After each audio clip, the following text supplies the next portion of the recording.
L is real ended up being true. The fabled number ended up being true. And that's weird, man. It all comes to a close. It's kind of weird because I normally don't make videos like this, but this kind of changes everything about a lot of the stuff I've covered in the past. Really, I mean, honestly, L is real 2401 was such a big part of my childhood.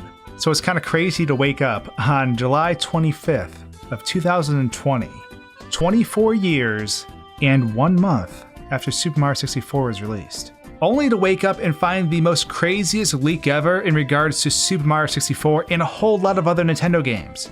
Yesterday we had some leaks coming out about Super Nintendo games, and today we had Nintendo 64 jump into the fray. And there's a lot to unpack, but most notably for me was the discoveries made in Super Mario 64. L is real 2401 was the pinnacle of mysteries in regards to Super Mario 64. Its legacy is absolutely amazing, and the internet has followed along for a very, very long time since our childhoods. You know, I covered the mystery a few times on the channel, only when I felt like I had new things to offer or like a new perspective to take on it. A couple years ago, we had the letter that surfaced online about the Nintendo rep responding, saying that the message basically didn't mean anything. There was nothing substantial about the message in the courtyard, and Luigi couldn't be unlocked. And that was definitely interesting, and I made a video on that. And then I made a video specifically about the Super Mario 64 1996 strategy guide, version number 1 that came out in Japan. Really talking about how L is real as a concept probably would have never even taken off if we would have got the same strategy guide here in the States. And I actually have it with me right here. I finally found a copy online, and it's super hard to find it just because there's like a bajillion different remakes of the strategy guide from that time period. But the official strategy guide has interviews in the back that talk about Luigi being cut, and a lot of things about the development of Super Mario 64 that we did not get to hear about in any form in English over here in the United States and other places in the world that speak that language.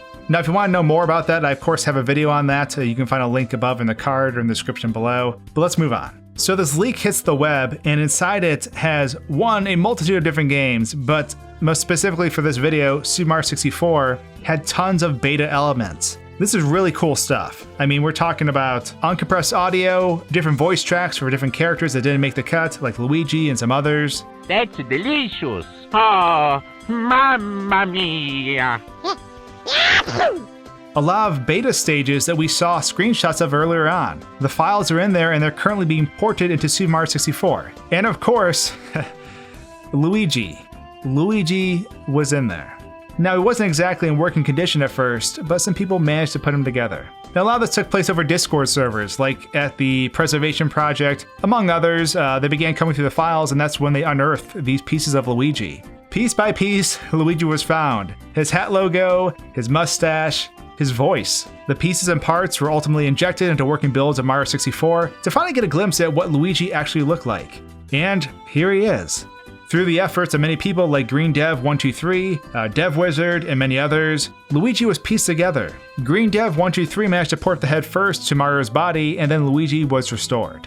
And beyond that, Marionova64 and others have even started restoring areas too. Some of the beta maps, and it's incredible seeing this stuff. But it just blows my mind that number, 2401.